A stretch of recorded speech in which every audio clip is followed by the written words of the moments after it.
सभी को praise Lord जय मसीह की, सभी को प्रेज लॉर्ड जय मसीह की। स्वागत है परमेश्वर की जीवित हजूरी में। कैसे हो आप सब? परमेश्वर पिता का धन्यवाद हो। और आज परमेश्वर की उन बातों को देखेंगे, हम उन बातों की ओर ध्यान करेंगे, उन बातों की ओर सोचेंगे जो हमें परेशान कर देती है। शायद आपका क्वेश्चन होगा, भाई ऐसा तो है नहीं, परमेश्वर की बातें तो हमें कभी परेशान नहीं कर सकती, है ना, वो तो हमारी भले के लिए है। बाइबल से बाहर नहीं जाऊंगा, उन बातों को मैं आपके सामने रखूंगा जो परमेश्वर की बातें में परेशान तो करती है, लेकिन उसके बाद वो चमत्कार का सबसे बड़ा प्रकाशन देती है। बहुत सारी ऐसी बातें हैं जो आप और हम सीखेंगे, और हमारे और आपके साथ भी हुआ, जहाँ पे हम परमेश्वर की बात सुनकर परेशान हो गए, हमारा मन नहीं लगा, हम करने में डर गए। लेकिन जब हमने उस बात को करा तो परमेश्वर ने सब कुछ हमारे फेवर में कर दिया। आमीन। आइए प्रार्थना करेंगे। धन्यवाद करते पिता। पिता परमेश्वर, अद्भुत प्रकाशन के लिए मैं आपका धन्यवाद करता हूँ प्रभु जी। जो आप बोलते हो और वो प्रकाशन आपकी तरफ मिलता है, मैं आपका धन्यवाद करता हूँ।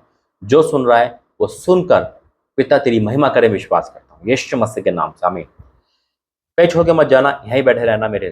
दूसरी बात कि परमेश्वर बहुत गहरे गहरे प्रकाशन दे रहा है इन दिनों में।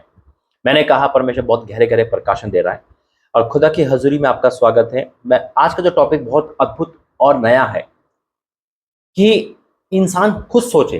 परमेश्वर तो भला है, भला करता है। परमेश्वर जो कहा अच्छा कहा, है ना। क्या परमेश्वर की बातें हमें परेशान कर सकती है?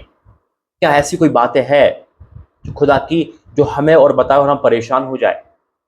हाँ, ऐसा होता है। मेरे साथ भी हुआ है, आपके साथ भी होता होगा। चाहे वो विश्वासी हो, चाहे वो परमेश्वर का दास हो, नबी हो, भविष्यवक्ता हो। अगर परमेश्वर उससे बातें कर रहा है तो कई बार कुछ बातें वो ऐसी बोलेगा जिसे करने के लिए हम अपेक्षा क्या सोच भी नहीं सकते, और करना है। कई बार वो हमसे करवाता है, कई बार हमें सिर्फ चेक करता है। ज़्यादा समय नहीं लूँगा, और यही कहूँगा मेरे अजीजों कि बहुत बिजी शेड्यूल हो गया है इन दिनों में। खुदा का धन्यवाद, आपकी दुआ से, खुदा के अनुग्रह से, और हर जगह मीटिंग हो रही है, हर लोग बुला रहे हैं। अगर आपका भी मन है कि आपके क्षेत्र में कोई मीटिंग हो, मेरी कोई फीस नहीं, मेरा कोई आने का खर्चा नहीं, मेरा लेहन का कोई खर्चा नहीं, सब कुछ फ्री है। मेरा होटल का रुकना, अगर घर नहीं है तो होटल इसलिए लेता हूँ ताकि मैं खुदा के साथ बैठ सकूँ, बात कर सकूँ और आगे प्लानिंग कर सकूँ। आने जाने का, ट्रैवल का, प्लेन का कोई खर्चा नहीं है। सिर्फ आपका मन परमेश्वर के प्रति। हाँ, जो आप देते हो, जो भी आप देते हो, क्योंकि जो कोई आता है प्रभु दास उसे खाली नहीं भेजते, उसके बाद परमेश्वर आपको देगा, क्योंकि आपका दिया कहीं और काम आएगा। दूसरा मेरे जो, तो परमेश्वर ने सब कुछ फ्री रखा है। सेवने पाया सिर्फ दे, खुदा का वचन कहता है, और वही मैं कर रहा हूँ। और अगर आपको लगता है कि परमेश्वर आपको बुला रहा है और कह रहा है, क्योंकि परमेश्वर जब से अद्भुत काम कर रहा है, और लेहन का सपना दिखाया है कि जो भी लेहन होगा वो मेरी ओर से ही, परमेश्वर की ओर से होगा, तो वो अद्भुत हो रहा है। तो आप कह सकते हैं कि काफ़ी काम मुझे भारत में करना है, और अभी भारत में कहीं जगह मैं नहीं गया। आप भारत में कहाँ कहाँ से हो मुझे जरूर बताना, मेरे व्हाट्सएप पे भी बताना, ताकि मैं आपका नाम और सेव कर सकूँ। आइए वचन में जाएंगे, प्रार्थना करेंगे। धन्यवाद करते हैं पिता परमेश्वर, आज का वचन हमारे जीवन में बहुत कुछ लेकर आए, यीशु मसीह के नाम से आमीन। आज का जो वचन है, आज का जो टाइटल है, आज का जो है कि परमेश्वर की बातें हमें परेशान कर देती है। क्यों करती है परेशान? हाँ, ऐसा है। और मैं आपको वचन से ही कोट करूंगा, वचन से ही समझाऊंगा, वचन के बाहर कुछ नहीं। परमेश्वर अपने दासों से कुछ ऐसी बात बोलता है, दासों से, विश्वासियों से, जिसे हमें करना अपेक्षा नहीं होती, लेकिन परमेश्वर चेक करता है और अपनी सामर्थ्य दिखाने के लिए वो ऐसा काम करता है। मैं निकालेंगे न्याय किताब 7 अध्याय, और मैं उसको 2 से पढ़ूंगा, 7 का 2। यहाँ एक परमेश्वर एक व्यक्ति को चुनता है जिसका नाम गिदोन है, और एक युद्ध के लिए चुनता है, एक विजय के लिए चुनता है। गिदोन डरपोक, एक कहते हैं ना चिंतित, एक उसका कैरेक्टर अलग था, विश्वास में ना। परमेश्वर उसके जीवन में विश्वास करने के लिए उनसे उसका विश्वास को बढ़ाता है। इमेजिन करो।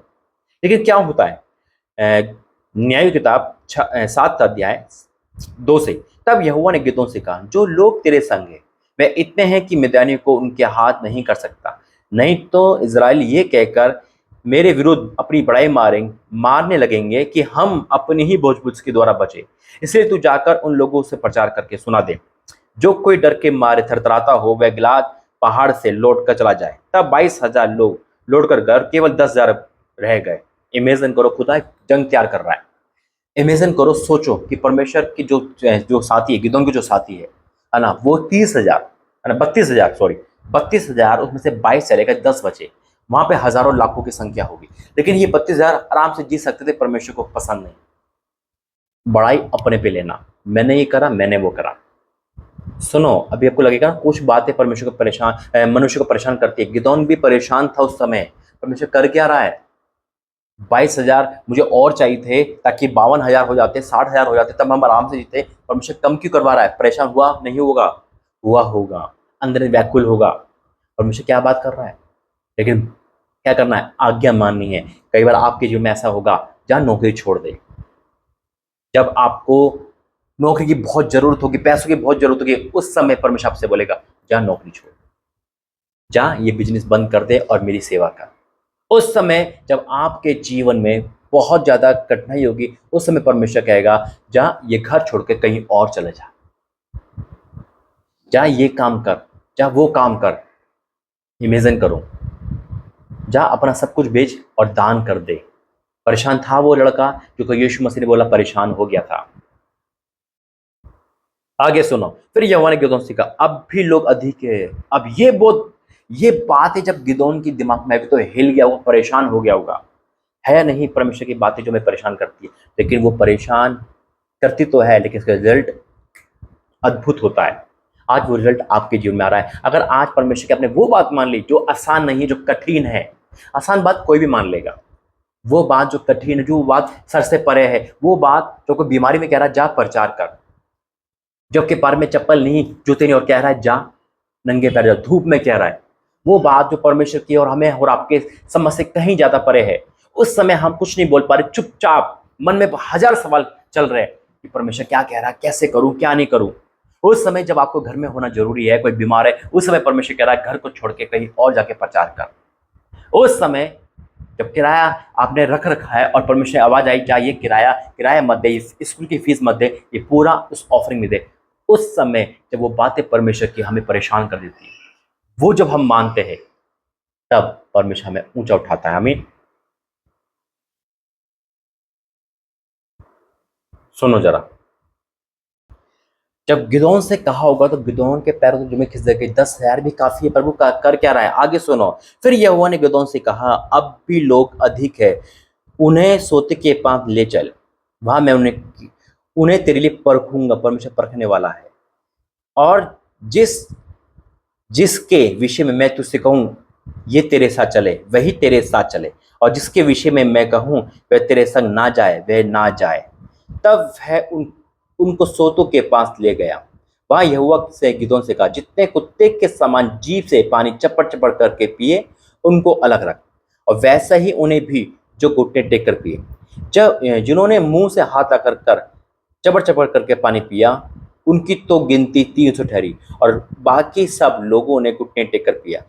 अब एक और परेशानी वाला बात, तब यहोवा ने गिदोन से कहा इन 300 चपड़ चपड़ करके पीने वालों के द्वारा मैं तो छुड़ाऊंगा और मिद्यानों को तेरे हाथ में कर दूंगा, और अन्य सब लोगों को अपने स्थान पर लौटा के। और तब उन 300 लोगों ने अपने साथ भोजन सामग्री ली और अपने अपने नजदीक के लिए, और उसने इज़राइल के अन्य सब पुरुषों को अपने अपने डेरे की ओर भेज दिया, परंतु उन 300 पुरुषों को अपने पास रख छोड़ा, और मैदान की छावनी उसके नीचे तराई पे पड़ी थी। क्या बात है परमेश्वर की। इमेजिन करो कि आपको ज्यादा पैसे की जरूरत है और उसी पैसों को परमेश्वर की तरफ बांट दे, शादी का खर्चा, और जब परमेश्वर कह रहा है उसको कर दे। क्या गिदोन परेशान नहीं हुआ होगा, हुआ होगा 100%। कि गिदोन की चिंता हो गई होगी कि परमेश्वर के, और वो नहीं, उसके साथ ही परेशान हो गए जो 300 लोग थे। कि गिदोन ही सुन पा रहा था खुदा की आवाज, बाकी नहीं सुन पा रहे थे। और गिदोन की जिम्मे क्या होगी, बात यहाँ खत्म नहीं होती मेरे अजीजों, बात अभी बाइबल की और जिक्र है। याद रखो जब परमेश्वर इब्राहिम को कहा होगा इब्राहिम उठ और इसे जाके बलि कर दे अपने बेटे को, क्या वो परेशान नहीं हुआ होगा, उसके अंदर हिल गया होगा। उन्हें उन्हें अपनी सारा को नहीं बताया, नहीं तो वो टूट जाती। इमेजिन करो जब परमेश्वर का दूत मरियम के पास आता है और कहता है तू गर्भवती होगी, वो परेशान होगा। उन्होंने कहा ये कैसे होगा, मैं जानती भी नहीं। इमेजिन करो जब एलियन नबी एक विधवा के घर आता है, क्या वो परेशान नहीं होगी। इमेजिन करो जब हन्ना को परमेश्वर ने, जब उन्हें मन्नत मानी होगी और परमेश्वर ने उस पहली पहली जो उसका बेटा था उसने अपनी पास रखा हुआ, वो बात से परेशान हो गए होंगे, लेकिन उनने कर दिया। इमेजिन करो, ऐसे बहुत सारे उदाहरण हैं मेरे अजीजों, ऐसे बहुत सारे उदाहरण हैं। जब परमेश्वर हमें कुछ बोलता है, जब परमेश्वर हमसे कुछ कहता है, याद मैं आपको अपनी बताता हूँ, और ऐसा हुआ है इसलिए मैं प्रैक्टिकल करके आया हूँ। एक दिन परमेश्वर मुझसे कहा, ये लॉकडाउन के बाद की बात है, कोरोना काल का पहला हल्का हल्का सीजन चल रहा था, यानी कि वो सर्दी का सीजन चल रहा था, फरवरी की बात है, यानी कि कोरोना के 1 साल बाद। परमेश्वर मुझसे कहा, अपना घर छोड़ और शिमला जाकर रहे 1 महीना के लिए, यानी कि 1 महीने के लिए परमिट है, पर किराया दे और रेंट पर है। जबकि मैं इस मिनिस्ट्री में नया हूँ, मुझे कुछ पता नहीं था परमेश्वर कैसे बात करता क्या। उस बात को सुनकर मैं थोड़ा सा परेशान हुआ। परमेश्वर ने मुझसे कहा, ये काम कर। मैंने किराया लिया और वहाँ पे फ़ोन करा, वहाँ परमेश्वर विश्वासी भी ठहरा रखे थे, जबकि शिमला में कोई विश्वासी नहीं मेरा, लेकिन परमेश्वर वहाँ ठहरा के मैं उनके पास गया। बस में बैठकर, कोरोना काल था और वैक्सीन की चेकिंग कर ली थी, लेकिन परमेश्वर ने, जब मैं गया तो कोई वैक्सीन की चेकिंग नहीं कर पाया मेरी, और मैं तुरंत गया। और फरवरी 9 की बात है, और 7 तारीख को, इमेजिन नहीं कर सकते आप, 7 तारीख को उस जगह पे बर्फ़ गिरी थी, और जबकि वहाँ पे मुझे फ़ोन आया था, पाशी बर्फ़ गिर चुकी है, अब 10 दिन तक नहीं आ सकते। मैं कहा परमेश्वर की डेट है ये 9 तारीख, मुझे आना तो आना है। और मैं 9 तारीख को वहाँ पहुँचा, बर्फ़ नहीं थी, वो भी हैरान थे। और जब मैं वहाँ गया और मैंने कहा मुझे रेंट पे रहना है, तुरंत मेरे परमेश्वर ने मुझे आवाज़ दी, तू पास हो गया, घर चलेगा। आमीन। उससे पहले, ये तो मिनिस्ट्री में आने के बाद पहले की बात है, यानी कि मिनिस्ट्री में आ चुका था। 18 में परमेश्वर मिनिस्ट्री स्टार्ट करी, और 18 में प्रभु ने मुझसे क्या करा, 10 सितंबर 2018, जबकि मेरे घर का ब्याज, कर्जा, परेशानी बहुत थी। मेरे भाई तो पहले से नौकरी छोड़कर सेवा करने लगा था, ट्रेनिंग पे गया था, मेरे पे घर डिपेंड था, और कंडीशन इतनी खराब थी, अगर पैसे रुक गए तो खत्म मामला हमारा। और उस सीट पे परमेश्वर मुझसे कहा, अब नौकरी छोड़, अब छोड़ नौकरी। और मैंने 10 सितंबर को फैसला करा, मैं गया अपने बॉस के पास 2018, जब मुझे परमेश्वर की आवाज़ आने लगी थी। और उसके बाद मैं गया अपने बॉस के कैबिन में, मैंने कहा, सर मैं नौकरी छोड़ रहा हूँ। उसने कहा आपकी तनख्वाह बढ़ा देंगे, ऐसे ऐसे कर। मैं कहा नहीं, मुझे अच्छी जॉब मिल गई। और उसने सारे पैसे काट के, जो भी एडवांस देखा था, उस दिन मेरी तनख्वाह का दिन था, और वो तनख्वाह मिली मुझे मात्र 100 रुपये ला के मैंने पापा मम्मी के हाथ में रखा। मैंने कहा मैं काम छोड़ के आ गया। परमेश्वर ने मुझसे कहा, क्या उस बात से सुनकर मेरे माँ बाप परेशानी होंगे? हुए होंगे, मैं भी हुआ था, लेकिन मुझे परमेश्वर की आज्ञा मानी थी। ऐसी कई बात परमेश्वर मुझसे कहता, बीमारी में वो काम कर, तकलीफ में है ना, लेट मत, जाओ वहाँ पर। घर में परेशानी है, जाओ वहाँ पर। घर में पानी भरा हुआ है, कर वहाँ पर। ऐसी कई बातें हमें करनी पड़ती है। वो परमेश्वर हमें चेक करता है, परखता है मेरे अजीजों, और उन बातों से हम परेशान, हम मनुष्य हैं, होते हैं, ऐसा नहीं होते, होते, लेकिन अंदर अंदर घुटते हैं। लेकिन जब रिजल्ट आता है तो हमारे मुंह बंद हो जाते हैं और परमेश्वर की महिमा करते हैं। क्या परमेश्वर की बात सुनकर इजराइल लोग नहीं तड़पे थे? अरे आगे समुद्र, पीछे फ़िरौन सेना, परमेश्वर तूने क्या कर दिया? मूसा भी उस समय कुछ नहीं बोल पाया था, लेकिन परमेश्वर मेरी दुहाई क्यों देता है? ऐसी कई बातें जो परमेश्वर की बात हमें परेशान कर देती है, लेकिन वो सिर्फ हमारे परखने के लिए, चमत्कार करने के लिए है। और गिदोन के साथ यही हुआ, और जीत भयंकर तरीके से हुई। मैं खुदा का धन्यवाद करता हूँ, वचन की द्वारा आशीष दे। मेरे अजीज, तो ऐसे कई उदाहरण हैं मेरे और आपके साथ भी ऐसा हुआ होगा। कमेंट बॉक्स में बताना कि परमेश्वर आपको कहाँ परेशान हो गए, क्या करे, कैसे करे। लेकिन परमेश्वर ऐसे ही काम करवाता है, और उसके बाद परमेश्वर अद्भुत काम करता है। यही है परमेश्वर की वो बातें जो हमें परेशान कर देती है, वो बातें जो हमें भयभीत कर देती है, वो बातें जो हमें परीक्षा में डाल सकती है, वो बातें जो हमें सर व पैर से अत परे है। कैसे परमेश्वर कर सकता है? कैसे? परमेश्वर ने कहा दाऊद से गोलियत को मरवाएगा, कैसे संभव है ये? जो परमेश्वर का फितरत ही है असंभव को संभव करना। आज हो सकता है परमेश्वर से कुछ कह रहा हो, ये वचन इसलिए दिया है, और आप डर रहे हो कि मैं कैसे छोड़ सकता हूँ नौकरी, मैं कैसे परमेश्वर की सेवा कर सकता हूँ, मेरे को तो कुछ नहीं आता। आप कहो परमेश्वर तेरी आवाज़ है, मैं मानूंगा, मैं मानूंगी। यकीन मानना, खुदा की आवाज़ जो मान के चल गया वही तर गया, वही आगे बढ़ गया। यीशु मसीह ने कहा था पत्थर से, आ पानी पर, चला, वो चलने लगा। लेकिन उसने जब इधर देखा जो डूबने लगा। अगर वाक्य में खुदा की बात मानकर चलेंगे, चाहे वो पानी पे चलना क्यों ना हो, हम चल पाएंगे यीशु मसीह के नाम में।